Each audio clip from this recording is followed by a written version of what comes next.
Wyoming Territory, 1885.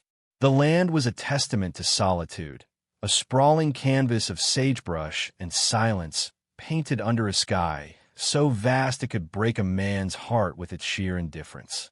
For Elias Thorne, this indifference was a comfort. It asked for nothing and offered nothing but the honest bite of the wind and the hard truth of the earth beneath his worn leather boots. His ranch, the Whispering Pines, was nestled in a shallow valley, a fortress of his own making against a world that had already taken everything from him once. He had learned its lesson well. What you did not have, you could not lose. He stood on the porch of the modest timber house he had built with his own hands, a tin cup of coffee warming his palms against the morning chill. The sun was a pale wafer on the eastern horizon, casting long, skeletal shadows from the skeletal cottonwoods that lined the creek bed. His gaze swept over the familiar landscape, the corrals holding his small herd of sturdy horses, the rolling hills that faded into the jagged teeth of the distant mountains, the endless expanse of blue-gray sky. It was a kingdom of isolation, and he was its sole, willing ruler. He had his work, his horses, and the ghost of a memory he kept locked away like a precious, painful stone. It was enough. It had to be. The world beyond his property lines held little interest for him. The nearby town of Redemption Gulch was a place for supplies, a necessary evil populated by men who talked too much and women whose gazes lingered with a pity he neither wanted nor deserved. He preferred the company of his own thoughts, somber though they often were. They were predictable. They were safe. The past was a wound that had scarred over, thick and numb, and he had no intention of ever picking at its edges. He traced the rim of his cup, the heat of fleeting sensation. He had learned that all warmth was fleeting. Then the sound came. It was a faint, mournful cry at first, a sliver of noise carried on the wind from the east. The weekly train. It was an intrusion, a metal serpent that sliced through the quiet heart of the territory, disgorging people and parcels from a world he had long since turned his back on. He rarely paid it any mind, but today, for some reason he could not name, the sound seemed to linger, a low thrum of dissonance in the morning's quiet symphony. It was a sound of arrival, of change, and Elias Thorne had no use for either. He finished his coffee in one long swallow, the bitter liquid a familiar anchor. He turned to go back inside, intent on losing himself in the rhythm of his chores, but the whistle blew again, closer this time, and it felt less like a sound and more like a premonition. In Redemption Gulch, the train hissed to a stop, a great black beast breathing steam onto the dusty platform. Its arrival was the town's main event, a brief, chaotic punctuation in a long sentence of monotony. From a window in the passenger car, Clara Holloway watched the collection of rough-hewn buildings emerge from the swirling dust. Her gloved hands were clasped so tightly in her lap that her knuckles ached. This was it, the end of a long journey and the beginning of a life she could scarcely imagine. It looked just as the letters had described, raw, unforgiving, a world away from the manicured parks and cobblestone streets of Boston. She stepped down onto the platform, her fine wool traveling dress, the color of summer sky, a stark splash of color against the universal brown of the town. Dust, churned up by the train's arrival, immediately settled on the hem of her skirt and the polished leather of her shoes. She carried a small valise, her larger trunk still waiting in the baggage car. Her honey-blonde hair was pinned in a meticulous chignon. The rebellious strands had already escaped to frame a face that was pale with exhaustion and apprehension. She scanned the small crowd, her heart a frantic drum against her ribs. She was looking for a Mr. Alistair Blackwood, the man whose eloquent letters had promised her a new start, a partnership, a home in this wild land after the fever had taken her parents and left her utterly alone. But as the crowd thinned, as passengers were met with eager embraces and porters' loaded wagons, no one approached her. A growing dread began to cool her skin. The man described in the letters, tall, with kind eyes and a scholarly disposition, was nowhere to be seen. The station master, a harried man with a stained vest, gave her a cursory glance before turning back to his manifests. She was an island of blue in a sea of brown, and the tide of the crowd was receding, leaving her stranded and terribly exposed. The hope that had sustained her across 2,000 miles of rattling track began to fray at the edges, unraveling into a cold, sharp-edged fear. Elias had ridden into town for salt and flour, a trip he made with grim efficiency. He had tied his horse, Ajax, to the hitching post outside the general store, his back to the commotion at the train depot. But he could feel the shift in the town's energy, the brief spike of activity. He paid it no mind until he heard Sheriff Brody's weary voice call his name. Elias. Got a moment? He turned slowly. Sheriff Brody was a good man, pragmatic and fair, one of the few people whose presence Elias could tolerate for more than 5 minutes. The sheriff gestured with his thumb toward the depot. Got a situation. A lady just off the train, supposed to be met by Mr. Alastair Blackwood. Elias's expression remained unchanged, a mask of stoic indifference. Never heard of him, neither has anyone else, Brody said, rubbing the back of his neck. Been asking around for the better part of an hour. Man doesn't exist. Not in this county, anyway. The lady, well, she's from back east. Boston. Seems she came here to marry the fellow. Elias felt a flicker of something. Not pity, he refused to call it that, but a grim recognition of another soul set adrift. He glanced toward the depot.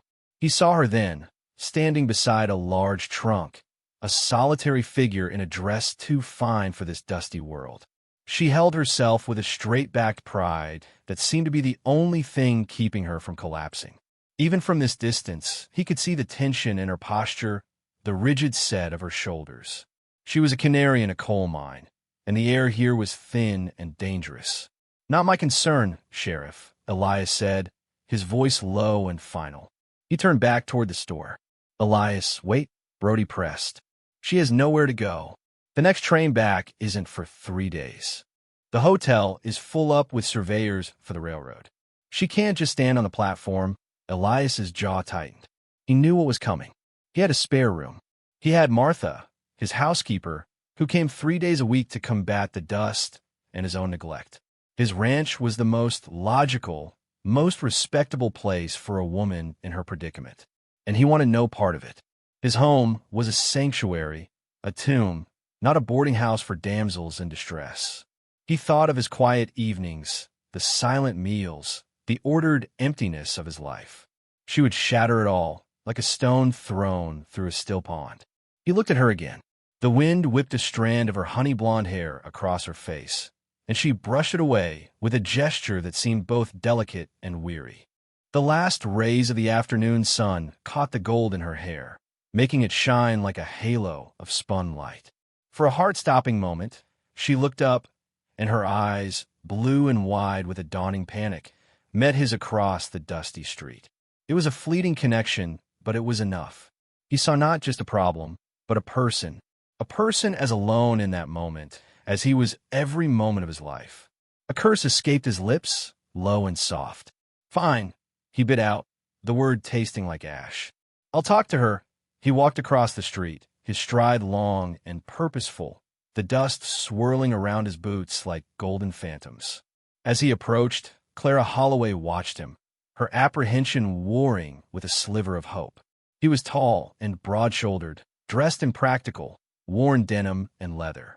His face was all harsh angles and shadows under the brim of his hat, his expression unreadable, and his eyes, the color of a stormy sky, seemed to see right through her carefully constructed composure. He stopped a few feet away, his presence a solid, intimidating reality. Ma'am, he said, his voice a low rumble, like distant thunder. Sheriff Brody tells me you're in some trouble, Clara swallowed, forcing herself to speak, to not let her voice tremble. I was supposed to be met by a Mr. Alastair Blackwood. She hated how hopeful and naive it sounded now, spoken aloud in this stark place. Elias gave a short, almost imperceptible shake of his head. There's no man by that name here. It was a statement of fact, delivered without kindness or cruelty. It was simply the truth. The finality in his tone extinguished the last ember of her hope. Her shoulders sagged, the proud posture finally giving way to the crushing weight of her situation. She was stranded, deceived, and penniless in a place that felt like another planet. She looked down at her hands, at the worn gloves that were her last connection to a life that no longer existed. "I see," she whispered. I don't know what to do." Elias wrestled with himself. The solitary man in him screamed to turn around, to ride away and leave her to the sheriff's care. But the man his father had raised, the man his wife had loved, would not allow it. He gestured toward her trunk. "You can't stay here. The hotel is full." He hesitated, the next words feeling foreign and heavy on his tongue. "My ranch is a few miles out of town. I have a housekeeper, Martha. There's a spare room. You can stay there until the next train arrives." The offer was so unexpected, so starkly practical, that Clara looked up at him, startled. She studied his face, searching for any sign of ill intent, but found only a deep, ingrained weariness and a reluctance that was almost palpable. He was not offering charity. He was solving a problem, and she was the problem. "I couldn't possibly impose," she began, the polite refusal automatic. "It's not an imposition," he cut in, his tone leaving no room for argument. "It's a solution. You have a better one." She did not. Tears pricked at the back of her eyes, hot and shameful, and she blinked them away fiercely. She would not cry in front of this hard, unyielding man. "No," she admitted, her voice small. "I do not." "Thank you, Mr. Thorne," he supplied. "Elias Thorne." He bent down and lifted her heavy trunk with an ease that spoke of a life of physical labor, settling it onto his shoulder. "My wagon is over here." As she moved to follow, her foot caught on an uneven plank of the platform. She stumbled forward, a small cry escaping her lips, and fell directly against him. His arms came up instinctively to steady her, one hand landing firmly on her back, the other on her arm. For a moment, they were pressed together, and the world seemed to stop. Elias was acutely aware of the softness of her wool dress, the unexpected fragility of the woman in his arms, the faint, clean scent of lavender that clung to her. It was a scent of gardens and drawing rooms, a scent that had no place here. It was the scent of a life he had buried long ago. The contact was like a jolt of lightning, a sudden, shocking intimacy that cracked the carefully constructed shell around his heart. He felt her tremble, and he pulled back as if burned, his expression hardening once more to conceal the turmoil she had ignited within him. Clara's face was flushed, her heart hammering against her ribs. The brief moment in his arms had been terrifying and, strangely, steadying. His body was hard as oak, a bulwark against her fall, and for an instant, she had felt safe. She looked up at his face, at the sudden storm in his gray eyes, and saw a flicker of something she could not name, pain or fear or a loneliness so profound it mirrored her own. "I'm so sorry," she stammered, stepping back. "Watch your step," was all he said, his voice rougher than before. He turned without another word and strode toward the wagon, leaving her to follow, her world tilted on its axis. The physical contact had been accidental, but it had created a current between them, a silent acknowledgement of their shared space in this vast, empty land. And for both of them, it was as unnerving as it was undeniable. The ride to the Whispering Pines Ranch was conducted in a near-total silence, broken only by the creak of the wagon wheels and the rhythmic clopping of the horses' hooves. Clara sat stiffly on the hard wooden bench, her hands folded in her lap, her gaze fixed on the passing landscape. It was brutally beautiful, a panorama of soft greens, dusty ochres, and the deep purple of distant shadows. But its beauty was edged with a sense of danger, of an unforgiving nature that would just as soon kill you as inspire you. She stole glances at the man beside her. Elias Thorne drove the wagon with an easy, competent air, his focus on the trail ahead, his profile sharp and unyielding against the setting sun. He seemed as much a part of this landscape as the rocks and the pines, weathered and shaped by the same harsh elements. Elias was intensely aware of her presence beside him. He could feel the warmth of her, see the fine blue of her dress out of the corner of his eye. Her silence was a living thing, filled with unspoken questions and fears. It pressed in on his own silence, challenging it. He was accustomed to being alone, to the comfortable emptiness of his own company. Her proximity was an intrusion, a constant, low-level disruption to the quiet order of his world. He gripped the reins tighter, his knuckles white. 3 days. He just had to get through 3 days. When they finally crested a ridge and the ranch came into view, nestled in its protective valley, Clara let out a small, involuntary breath. It was a simple, sturdy place, the main house and a large barn built of dark, weathered logs. A thread of smoke curled from the stone chimney, a welcoming beacon in the twilight. It looked solid safe. It looked like a home. The sight of it caused a painful ache in her chest, a longing for something she feared she would never have. As they pulled into the yard, an older woman with graying hair pulled into a neat bun and a no-nonsense expression came out onto the porch, wiping her hands on her apron. This was Martha. Her sharp eyes took in the scene at once. Elias, his face set like stone, and the finely dressed, exhausted young woman beside him. A flicker of understanding, and perhaps approval, crossed her features. "Elias," she said, her voice warm but practical. "I was beginning to wonder. Supper's almost ready." Her gaze softened as it landed on Clara. "And you must be starved, dear. Come on inside, out of the chill." Elias unloaded Clara's trunk and carried it into the house, depositing it in the spare room at the end of Short Hall. The room was simple but immaculately clean, with a sturdy pine bed covered by a patchwork quilt, a small washstand, and a single window that looked out onto the darkening hills. It was more than she could have hoped for.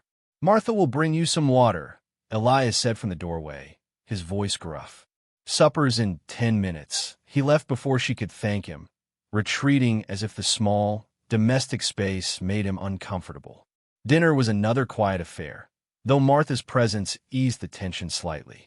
She kept up a gentle stream of chatter about the goings-on in town and the stubbornness of Elias's prize stallion, filling the spaces Elias's silence created. Clara ate the hearty beef stew and fresh bread, the first real meal she'd had in days, and felt some of her strength return. She watched Elias across the small table. In the warm glow of the kerosene lamp, the harsh lines of his face seemed to soften. He ate with a singular focus, as if the act of eating were just another chore to be completed.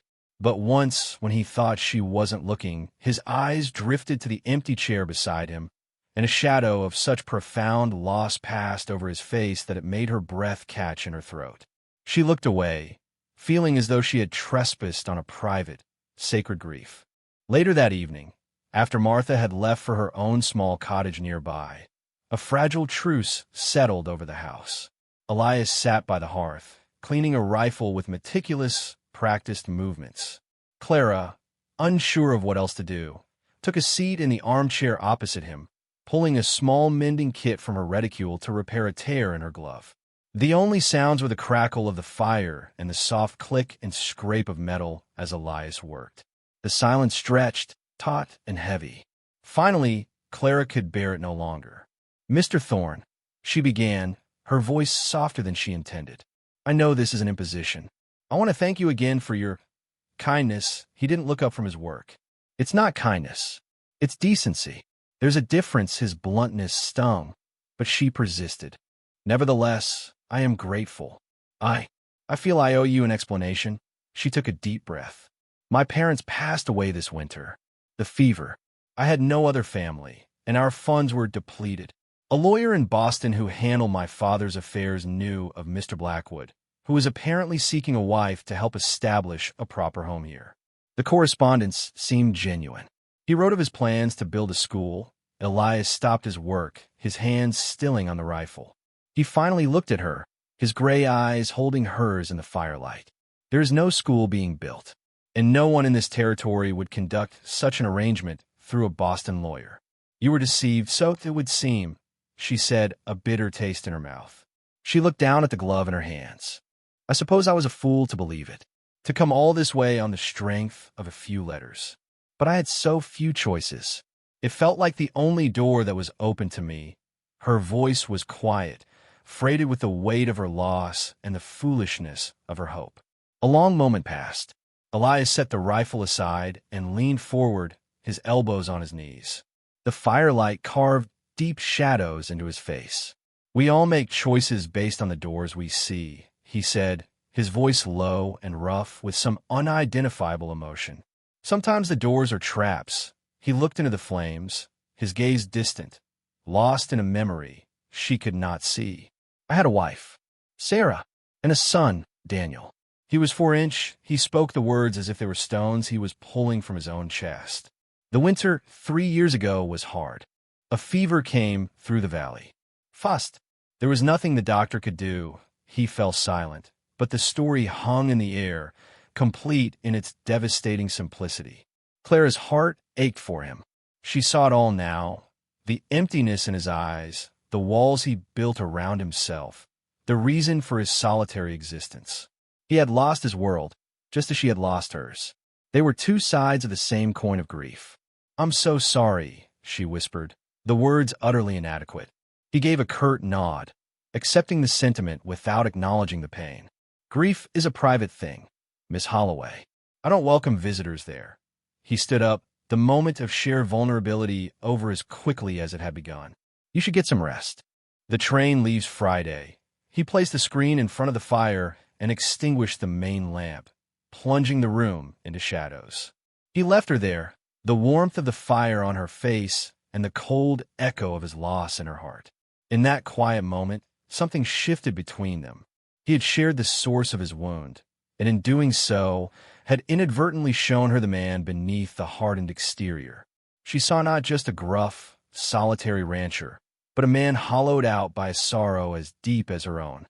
And he, in turn, had seen not a helpless, foolish woman from the East, but someone who understood the language of loss, someone who had faced the closing of doors and had been brave enough, or desperate enough, to step through the only one she could find. A fragile thread of mutual respect had been spun in the firelit silence, connecting their two solitary worlds. The next 2 days passed in a strange rhythm of domesticity and distance. Clara, unwilling to be a helpless guest, insisted on helping Martha with the household chores. She learned to knead bread, her soft hands and used to the work to churn butter and to mend Elias's durable work shirts. The simple, physical tasks were a balm to her frayed nerves, grounding her in the present moment. Martha was a kind and observant teacher, her conversations filled with gentle questions about Boston and subtle praise for Elias's character. "He's a good man, deep down," she told Clara one afternoon as they hung laundry in the sharp, clean wind. "The world just broke his heart is all. He's forgotten how to let anyone in." Elias kept his distance, spending his days out on the range, mending fences or tending to his horses. But Clara was a constant presence in his thoughts. He would find himself watching her from afar as she talked with Martha in the yard, the wind catching her hair, her laughter a sound as foreign and unsettling in his quiet world as a church bell. He noticed the small changes her presence brought to his house: a jar of wildflowers on the kitchen table, the scent of baking bread that reminded him painfully of Sarah, the neat stack of his mended shirts on his bed. Each detail was a small chip in the wall he had so carefully constructed. He told himself it was temporary, that on Friday she would be gone, and his life would return to its silent, predictable order. But a part of him, a part he refused to acknowledge, dreaded the return of that perfect, suffocating emptiness. On Thursday, Elias had a ride into town for supplies. He had intended to go alone, but Martha insisted it wasn't proper for Clara to remain at the ranch unchaperoned. Reluctantly, Elias agreed she should accompany him. The ride back into Redemption Gulch was as silent as the first, but the quality of the silence had changed. It was no longer heavy with tension and uncertainty, but filled with a quiet awareness, a shared understanding that did not require words. As they walked down the main street toward the general store, two men stepped out of the saloon, their eyes immediately locking onto Clara. They were rough-looking, with cruel mouths and the predatory stillness of wolves. One of them, a burly man with a scar that cut through his left eyebrow, gave a low whistle. Well, look what we have here. That's her, ain't it?" The fancy piece from Boston. Elias moved instantly, placing himself slightly in front of Clara, his body a shield. His hand dropped to rest casually near the Colt revolver at his hip. "You have business with this lady?" he asked, his voice flat and cold as river stone. The second man, smaller and wirier, smirked. "Maybe we do. We heard she came into a bit of an inheritance. A piece of land. Our employer, he's very interested in acquiring it." Clara was bewildered. "Inheritance? I don't know what you're talking about." "I have nothing." "Oh, we think you do," the scarred man said, taking a step forward. "A deed left to you by a distant uncle you never knew. A man by the name of Blackwood. Funny how he passed on right after inviting you out here." The pieces of the puzzle slammed together in Elias's mind with brutal clarity. The fake suitor, the elaborate deception. It wasn't random. It was a lure. "There is no Blackwood," Elias stated, his eyes narrowed. "And there is no deed. You've been misinformed. We'll just ask the lady ourselves," the man said, reaching for Clara's arm. Elias's hand moved in a blur. He grabbed a man's wrist, his grip like iron. The man grunted in pain, his smirk vanishing. "I believe the lady answered you," Elias said, his voice dangerously soft. "Now, I suggest you and your friend find business elsewhere. Before you find trouble you can't handle." He shoved the man's arm back, the force of it making him stumble. The men exchanged a look, weighing their options. They saw the unyielding certainty in Elias's eyes, the coiled readiness in his stance. They were bullies and opportunists, not men looking for a fair fight with someone who clearly knew how to handle himself. The scarred man spat on the ground. "This ain't over, rancher. Mr. Croft gets what he wants." They turned and slunk back into the shadows of the saloon. Clara was trembling, her face pale. "Mr. Croft?" she asked, her voice shaky.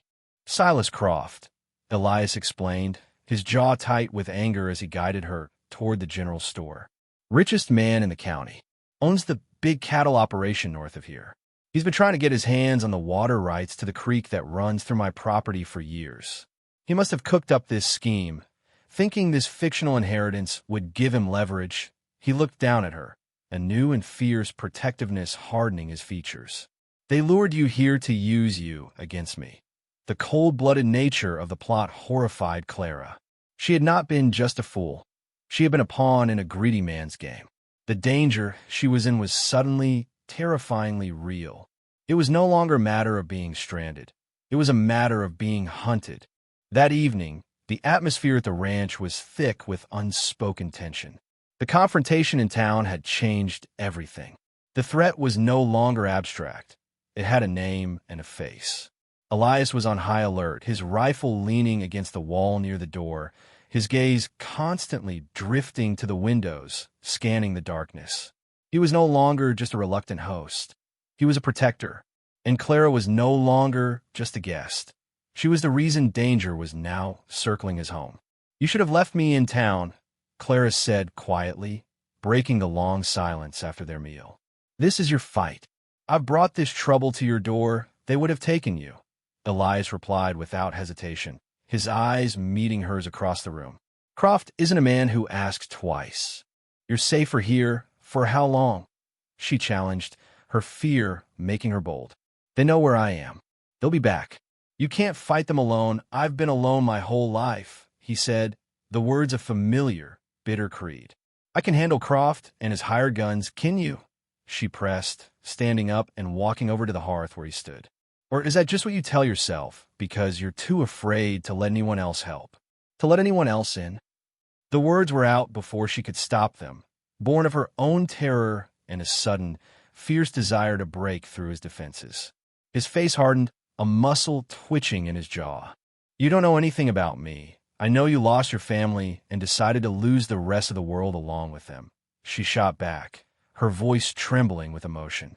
"I know you hide in this valley and call it strength, but it's fear. I know what that fear feels like, Mr. Thorne. I've been living with it every day since my parents died.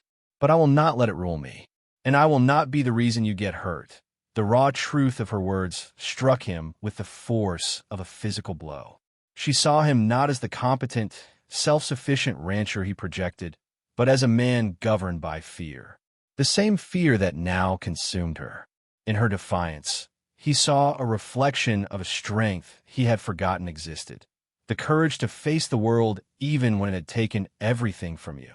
Before he could respond, a sound from outside cut through the tension, the distinct, sharp snap of a twig, followed by the nervous whinny of a horse in the corral. They both froze. Elias grabbed his rifle, his body instantly shifting into a state of lethal readiness. He motioned for her to get down, away from the windows, his eyes scanning the blackness outside. The shared danger erased their argument, binding them together in a sudden, primal alliance. The threat was no longer circling. It was at the door. The attack, when it came, was swift and brutal. A rock shattered the front window, followed by the deafening roar of a shotgun blast that splintered the door frame. Elias didn't hesitate. He returned fire through the broken window, the crack of his rifle sharp and decisive in the confined space of the cabin. "Stay down," he yelled to Clara, who was crouched behind the heavy oak dining table. Her heart hammered against her ribs, a wild bird trapped in a cage. The sounds of splintering wood, shouting voices, and gunfire filled the air. This was real. Men were trying to kill them. But as she huddled there, a strange calm began to settle over her fear. It was the calm of a person with nothing left to lose. She would not die cowering on the floor. She looked around frantically, her eyes landing on the fireplace poker, its tip still glowing faintly from the embers. Another shot tore through the wall near Elias's head, showering him with wood splinters. He ducked, firing back, but he knew they were at a disadvantage. There were at least 3 of them, spread out, using the darkness for cover. He was pinned down. As he reloaded, a heavy boot kicked at the back door, the wood groaning in protest. They were trying to flank him. "Clara," he grunted, his focus locked on the front. The back door. Barricaded. She didn't question him. Scrambling on her hands and knees, she reached the small kitchen at the back of the house. The door was already splintering around the lock. She looked around, desperate. A heavy sack of flour. She dragged it with all her might, heaving it against the door. It wasn't much, but it might buy them a few seconds. Suddenly, the back window shattered inwards, and a man began to climb through. It was the wiry one from town. He had a knife in his hand, his face a mask of cruel intent. Clara froze for a heart-stopping second. Elias was occupied at the front. There was no one to help her. Then, her survival instinct took over. She grabbed the cast-iron skillet from the stove, her hand closing around its heavy handle. The man dropped to the floor and lunged toward her. Clara swung the skillet with a strength born of pure terror. The heavy iron connected with the side of his head with a sickening thud. He grunted, stumbling sideways, stunned. He shook his head, rage twisting his features, and came at her again. She screamed a raw, primal sound and swung again, this time putting her entire body into the motion. The skillet hit him squarely in the face. He dropped to the floor like a sack of grain and lay still.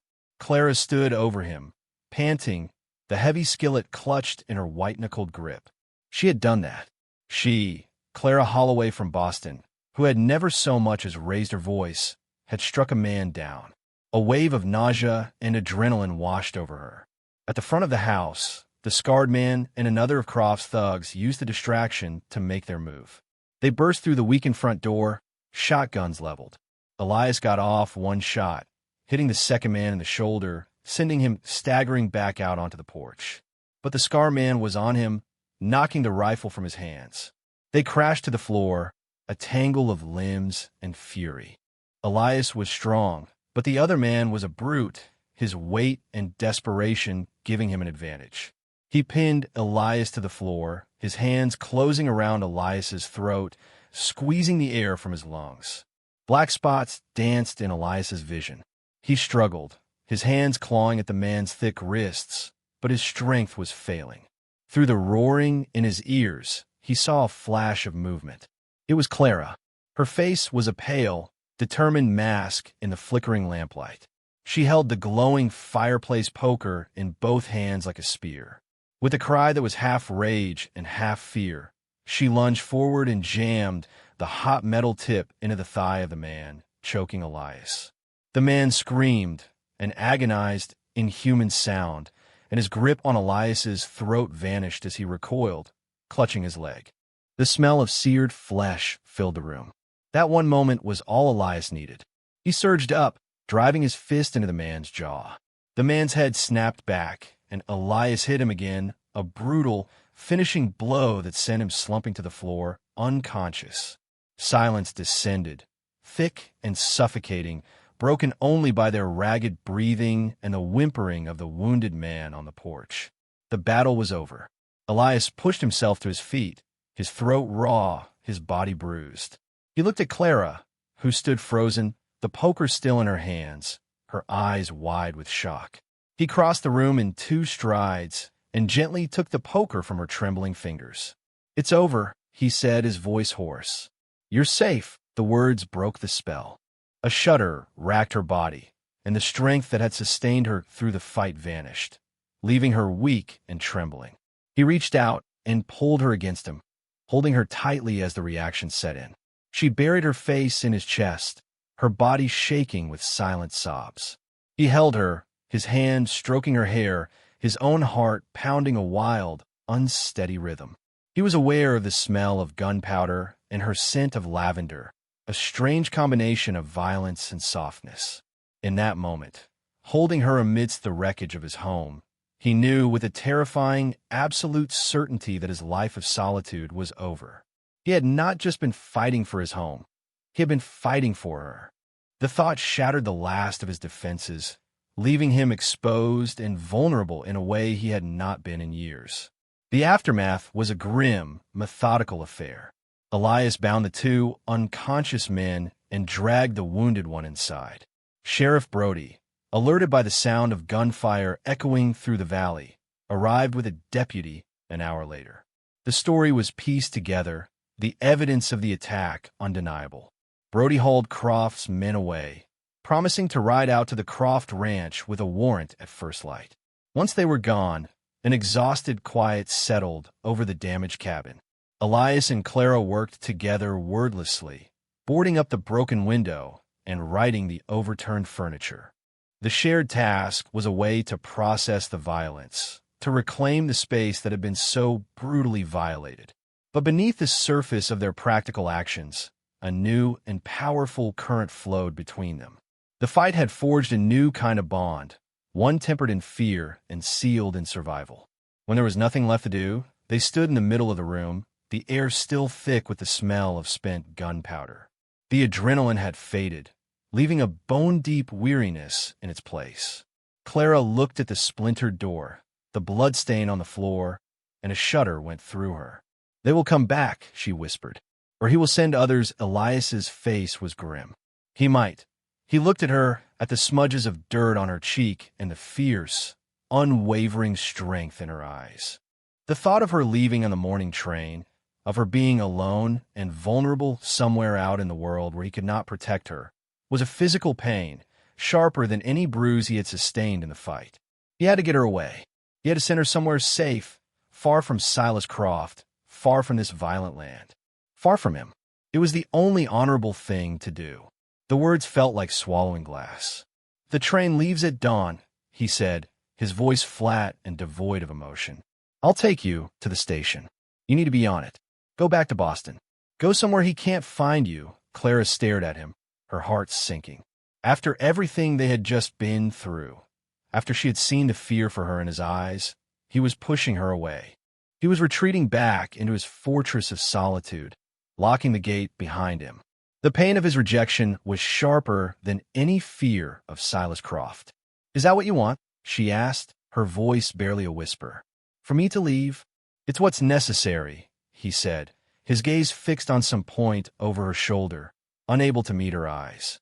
"It's for your own safety, my safety," she repeated, a bitter laugh escaping her. "Or your own? Are you sending me away to protect me, Elias? Or to protect yourself from feeling anything again?" She stepped closer, forcing him to look at her. The lamplight caught the shimmer of unshed tears in her eyes, but her voice was strong. "You think your walls are so high, but I've seen through them. I saw you tonight. You weren't just defending your property. Don't you dare tell me this is just about my safety. He flinched as if she had struck him. You should go, he repeated, his voice strained. It's better this way. They walked outside into the cold, pre-dawn air, the sky beginning to pale in the east. He had hitched the wagon, ready to take her to the station. They stopped beside the tall lantern post at the edge of the yard, its single flame casting a small, golden circle of light in the vast darkness. This was it, the moment of separation. The world he was trying to rebuild, a world of quiet, ordered emptiness, was just a wagon ride away. Clara looked up at his face, at the torment etched there. She saw the war he was fighting with himself, the ghost of his past battling the hope of a future. And she knew she could not leave. She could not let him win this battle against himself. She reached out and placed her hand on his arm, her touch a small point of heat against the cold night. If you make me leave tonight, she said, her voice clear and steady in the stillness, you need to understand something. If you put me on that train, if you send me away now, you'll break more than my heart. She paused, her grip on his arm tightening. You will break your own, and you will never forgive yourself for it. I will not be another ghost you hide from, Elias. I am standing right here. Her words struck him with the force of a revelation. She was right. Sending her away wasn't an act of protection. It was an act of profound cowardice. It was a surrender to the fear that had ruled him for 3 years. He had survived the loss of his family, but he had not truly lived since. He had existed in a gray twilight of memory and regret. And then Clara had arrived, a splash of brilliant, terrifying color in his monochrome world. She had challenged him, fought beside him, and seen the broken man he was, and she had not run. She was offering him a chance not just to survive, but to live, to feel again. The thought was the most terrifying and exhilarating thing he had ever faced. The last of his resistance crumbled, washed away by the tide of emotion he had held back for so long. He looked down at her, truly seeing her in the golden lantern light, her courage, her resilience, her unwavering heart. He saw his future standing before him, and the thought of letting it walk away was unbearable. Don't go, he whispered, the words torn from the deepest part of his soul. He pulled her into his arms, his embrace fierce and desperate, as if he could physically hold her there and keep her from leaving. Clara, don't go. He buried his face in her hair, the scent of lavender filling his senses, chasing away the ghosts of gunpowder and grief. I can't lose you. It was a confession, a surrender, a plea. It was everything he had been unable to say, everything he had hidden from the world and from himself. Clara wrapped her arms around his neck, holding on just as tightly, tears of relief and joy finally streaming down her face. I'm not going anywhere, she murmured against his chest. This is my home now. If you'll have me. He pulled back just enough to look at her, his hands cupping her face. His stormy gray eyes were clear now, filled with a raw, unguarded love that took her breath away. If I'll have you, he repeated, a rough, broken sound that was almost a laugh. He lowered his head and kissed her. It was not a gentle kiss. It was a kiss of desperation and relief, of promises made and a future claimed. It was the kiss of a man coming back to life. In the small circle of light from the lantern post, surrounded by the vast, Wyoming darkness, 2 solitary souls found their way home. The resolution of the external threat was swift and final. Sheriff Brody, armed with a warrant and the testimony of Elias and Clara, rode out to the Croft Ranch. Silas Croft, arrogant and overconfident, initially denied everything. But when faced with his 3 captured men, all willing to betray him to save their own skins, his blustering facade collapsed. The scheme was laid bare, a cruel and calculated plot to seize control of the valley's water. Croft was arrested, his empire of greed dismantled, and the threat that had brought Elias and Clara together was extinguished. With the danger past, a new, more tender uncertainty settled between them. The confession by the lantern post had changed everything, but the shape of their future was still unwritten. That evening, as they sat by the fire in the repaired cabin, Elias seemed distant, a thoughtful quietness having replaced his usual guarded silence. Clara's heart fluttered with a nervous hope. He finally looked at her, his expression serious. "Clara," he began, his voice low. "Why I said this morning, I meant it. My life before you arrived it was an echo. Just a long, quiet echo of what I'd lost. You made it real again." He reached into the pocket of his vest and pulled out a small, velvet warm box. He opened it. Inside, nestled on the faded lining, was a simple gold ring with a small, perfect sapphire. "This was my grandmother's," he said, his voice thick with emotion. "She gave it to my mother, who gave it to Sarah." He paused, taking a deep breath. "It represents everything I thought I had lost forever. A home, a family, a future." He stood up and knelt on one knee before her, taking her hand in his. His large, calloused hands were gentle as they held hers. "I know I have nothing to offer you but a damaged house and a man who is still learning how to live again. But I love you, Clara Holloway. I love you with everything I am and everything I hope to be. Will you marry me? Will you build a new future with me here?" Tears streamed down Clara's face, but they were tears of pure, unadulterated joy. She looked from the beautiful, meaningful ring to the face of the man holding it, his heart finally, completely open to her. "Yes," she whispered, her voice choked with happiness. "Oh, Elias, yes." He slipped the ring onto her finger. It was a perfect fit. He rose and pulled her to her feet, kissing her with a tenderness that promised a lifetime of devotion. Their wedding was a small, simple ceremony held on the porch of the ranch house 2 weeks later. The entire town of Redemption Gulch seemed to turn out. Sheriff Brody stood as Elias's best man, and Martha, her face beaming with pride, stood beside Clara. The townspeople, who had once viewed Clara as a curiosity and Elias as a recluse, now saw them as one of their own. They brought gifts, home-canned preserves, a hand-stitched quilt, offers of help to repair and expand the cabin. The community that Elias had held at arm's length for so long now wrapped them in a warm embrace, accepting their union and celebrating the love that had bloomed in the face of danger. They were no longer two solitary people. They were the foundation of a new family, their roots digging deep into the hard, unforgiving, but ultimately rewarding soil of the Wyoming Territory. 2 years later, the last blush of a spring sunset painted the sky in strokes of rose and gold over the Whispering Pines Ranch. The valley was alive with the vibrant green of new life. The main house had been expanded, a new wing added, its fresh-cut pine scenting the evening air. The porch was wider now, with a swing that moved in a gentle, rhythmic creak. Clara sat on the swing, a contented smile on her face as she watched her husband and their son. Elias was crouched down in the grass, his large frame gentle and patient as he showed 1-year-old Daniel, a sturdy toddler with his mother's honey-blonde hair and his father's serious gray eyes, a ladybug crawling on a blade of grass. The fierce, solitary rancher was gone, replaced by a loving father and husband, the harsh lines of his face softened by a deep and abiding happiness.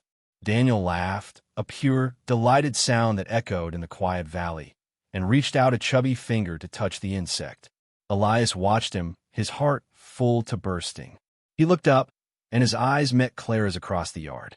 The love that passed between them was a silent, perfect language, a testament to the life they had built from the ashes of their pasts. The house behind them was no longer a fortress against the world. It was a home, filled with warmth, laughter, and the promise of another baby on the way, a gentle swell just beginning to show beneath Clara's dress. Elias scooped Daniel into his arms and walked over to the porch, settling onto the swing beside Clara. Daniel snuggled between them, his small head resting against his father's chest. They sat in comfortable silence for a long moment, watching the first stars begin to prick the darkening sky. The world was peaceful, their life a quiet rhythm of love and hard work. "Do you ever miss it?" Elias asked softly, his arm wrapped around her shoulders. "Boston? The life you left behind?" Clara leaned her head against his shoulder, breathing in the familiar, comforting scent of leather and pine that was uniquely him. She looked at her son, safe and loved between them, at the sturdy home they had built, at the vast, beautiful land that had tested her and ultimately claimed her heart. The girl who left Boston might have missed it, she said, her voice filled with a quiet certainty. But she doesn't live here anymore. I found everything I was ever looking for. Right here, Elias tightened his embrace, his heart echoing the truth of her words. He had been a man convinced that love was a door to pain, that a life of solitude was the only path to survival. But she had walked through his door and shown him that a shared life was the only one worth living. He kissed the top of her head, then his son's. The past was a scar, not a wound, and the future stretched before them, as wide and full of promise as the Wyoming sky.